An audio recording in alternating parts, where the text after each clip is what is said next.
بسم اللہ الرحمن الرحیم۔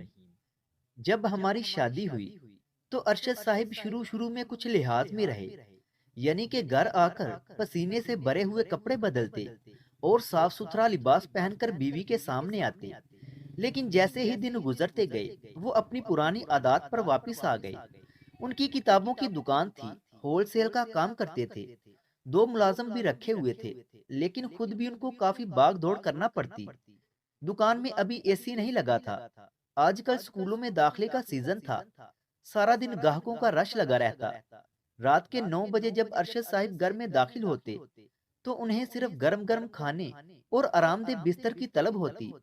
وہ سارا دن کے پسینے سے بھیگی ہوئی قمیض اتار کر الماری کے ساتھ لٹکا دیتے، پھر بنیان اور شلوار میں ہی بستر پر نیم دراز ہو جاتے۔ سائمہ یعنی ارشد صاحب کی بیوی کو ان کی اس عادت سے بڑی چڑ تھی۔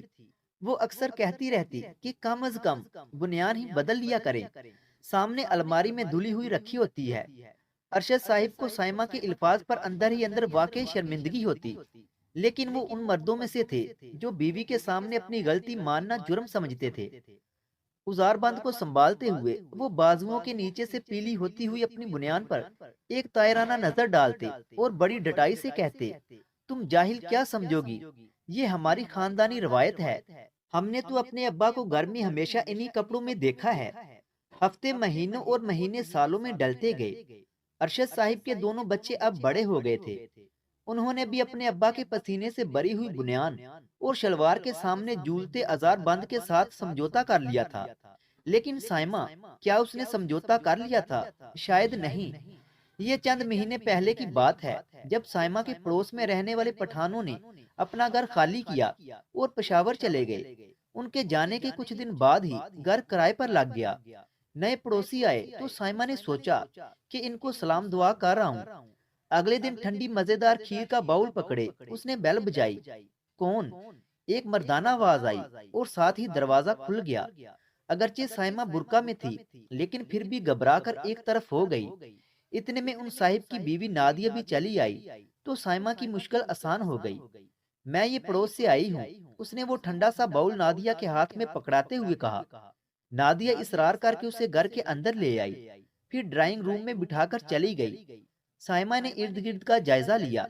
اچانک شیشے کی دیوار کے اس پار وہی صاحب یعنی نادیہ کے میاں دکھائی دیے۔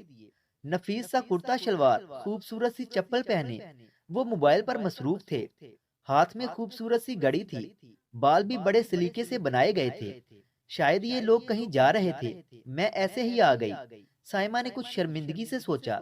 اتنے میں نادیہ کول ڈرنک لے آئی۔ آپ لوگ کہیں جا رہے ہیں؟ سائمہ نے پوچھا۔ نہیں تو، آپ آرام سے بیٹھے نا، نادیہ نے خوش دلی سے کہا۔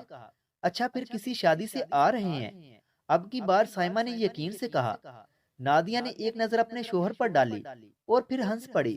مجھے معلوم ہے آپ میرے میاں کو دیکھ کر پوچھ رہی ہیں، اصل میں یہ ہر وقت گھر میں بھی ایسے ہی تیار رہتے ہیں، بس میرے لیے، اس نے کچھ شرماتے ہوئے بتایا۔ سائمہ نے کچھ نہیں کہا، وہ بس خالی خالی نظروں سے دیکھتی رہی۔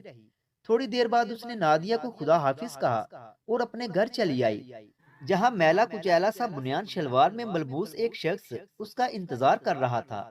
اس کا شوہر ارشد، لیکن یہ اس کا وہ ارشد تو نہ تھا جس سے اس نے شادی کی تھی۔ یہ تو کوئی اور ہی تھا جس کو اپنے پسینے سے بری ہوئی بنیان اور جسم سے آتی ناگوار بدبو نے کبھی یہ محسوس تک نہ ہونے دیا کہ وہ اپنی بیوی کی نظروں میں کیا سے کیا ہو چکا ہے۔ سیدنا عباس رضی اللہ تعالی عنہ فرماتے ہیں، میں پسند کرتا ہوں کہ اپنی بیوی کے لیے اسی طرح بن سور کر رہوں جس طرح میں چاہتا ہوں کہ وہ میرے لیے بناؤ سنگار کرے۔ اگر ویڈیو اچھی لگے تو اسے لائک کریں اور مزید ایسے ہی ویڈیوز دیکھنے کے لیے ہمارے چینل علمی روم کو سبسکرائب کریں۔ ملتے ہیں اگلی ویڈیو میں، تب تک کے لیے اللہ حافظ۔